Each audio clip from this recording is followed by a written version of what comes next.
I'll say this real quickly because it baffles me, but you got people who are running entire business departments at universities, who are the professors and oversee the whole business department. They've never ran a business in their whole life. I'm not exaggerating. It's far more prevalent than you think. It blows my mind. You got people who are teaching people how to run a business who have never run a business. That is crazy to me. Like that, I'm personally in my own journey, I put as much weight on people's words as they have the fruit in their life to back it up. And I'm always going to do that. It doesn't mean that the person talking, because they've never run a business, might not be able to give me some insights and some pointers. Like, it doesn't mean I can't read Tony Gwynn's book and learn some stuff about baseball.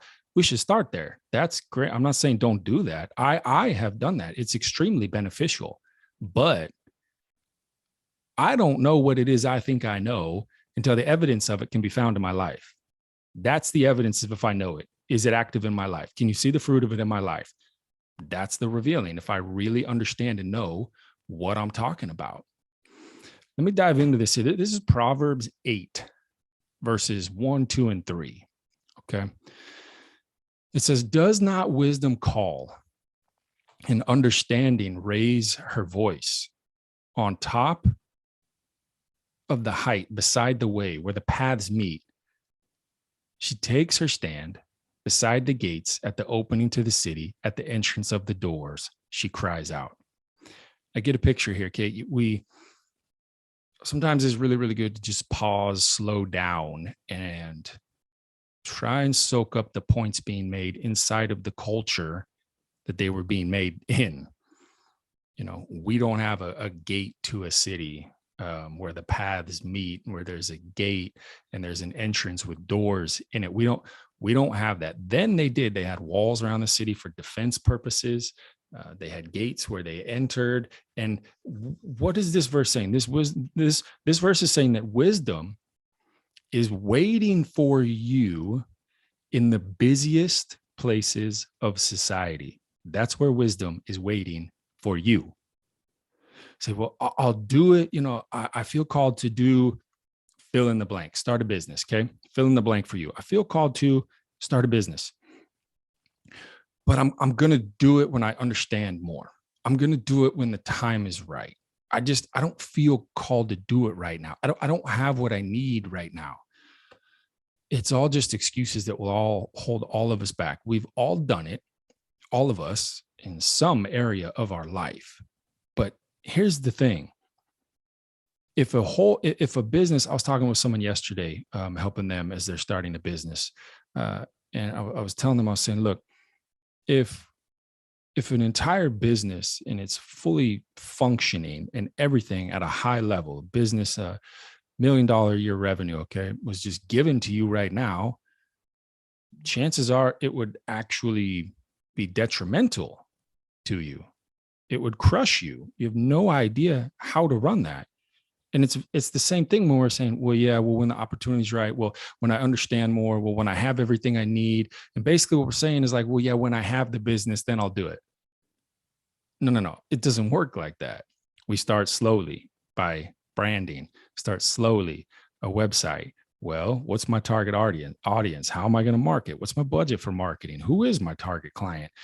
We start with the little tiny bit that we have and we steward it, and heaven brings an increase upon it. And the biggest thing in the midst of all of that is that we grow in experience, wisdom, and understanding. Wisdom is waiting for you. Fill in the blank. Okay. I'm using business as an analogy, baseball as an analogy. Okay. Fill in the blank for you. You feel called to do something. But when we sit back over here and we say, well, when I have it, then I'll do it. It's like saying, well, when you give me the reward before I take the action, then I'll take the action. It doesn't work like that. We take the action and then the reward comes. And wisdom is a spirit. Wisdom has the solution to everything. Heaven is not out of creative ideas or resources or influence or favor all the way down the line. Heaven is filled to the brim with everything needed: wisdom, insight, resources, relationships. I go all the way down the list. And wisdom is a spirit that is waiting for you at the busiest place. Look, on the top of the height where the paths meet, right by the gates, at the opening of the city, at the entrance of the doors, that is the busiest place. Let me read something here. This is from sermonwriter.com. Let me just paint a little bit more of a picture of where wisdom was posted, where the picture that's being painted here of where wisdom is posted up waiting for you. Okay. It's from sermonwriter.com about Proverbs 8.